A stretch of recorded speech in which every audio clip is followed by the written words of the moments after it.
ઓછા લોકોને ખબર હશે કે આજે રવિન્દ્રનાથ ટાગોરજીની જન્મ જયંતિ છે।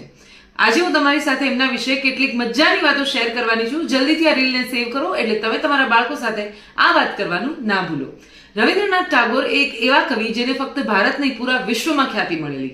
એમણે આપણું રાષ્ટ્રગીત જણગણમન લખ્યું છે એ તો સૌ કોઈ જાણે છે, પણ શું તમને ખબર છે કે એમણે બાંગ્લાદેશના રાષ્ટ્રગીતની પણ રચના કરી હતી। સાથે સાથે 2000 જેટલા ગીતો કમ્પોઝ કર્યા હતા।